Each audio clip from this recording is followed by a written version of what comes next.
Hello friends, Radhe Radhe. कैसे हैं आप सभी। हिंदी स्टोरी संग्रह में आप सभी का स्वागत है। जितिया माता की कहानी। सालों पहले नर्मदा नदी के ठीक पास कंचनवटी नाम का एक नगर बसा हुआ था। वहाँ राजा मलयकेतु का शासन था। कंचनवटी नगर के पास में ही एक रेतीली बालूहट्टा नामक जगह थी, जिसके पास में एक बड़ा सा पेड़ था। उस पेड़ में एक चील रहती थी और नीचे एक गीदड़। दोनों में गहरी दोस्ती थी।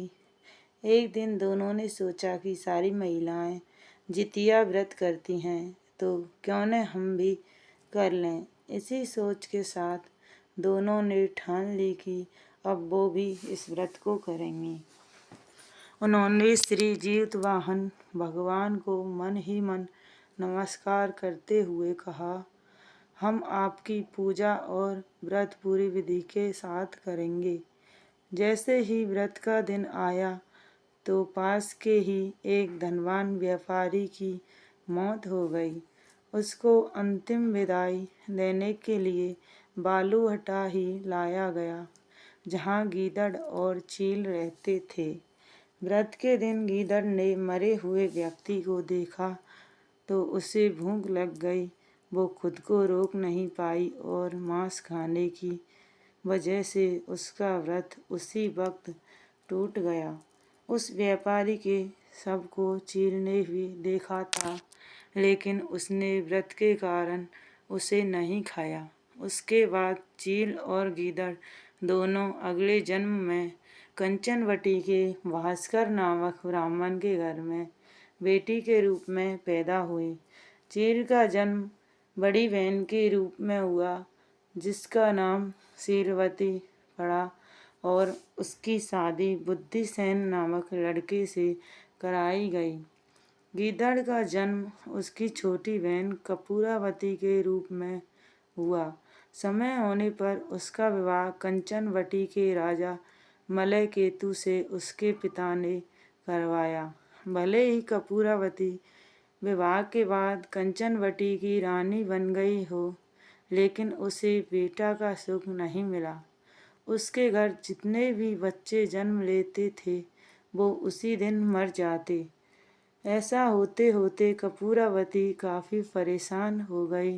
इधर उसकी बड़ी बहन शीलवती को 7 बेटे हुए थे।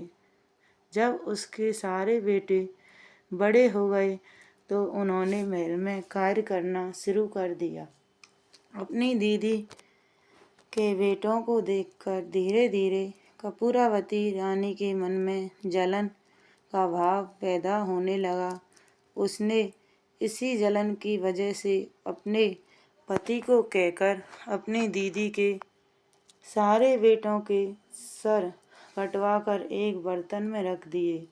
उन सभी 7 बर्तनों को कपूरावती ने लाल रंग के कपड़े से ढक दिया और अपनी दीदी शीलवती के पास भिजवा दिया। भगवान जीतवाहन भी ये सब देख रहे थे।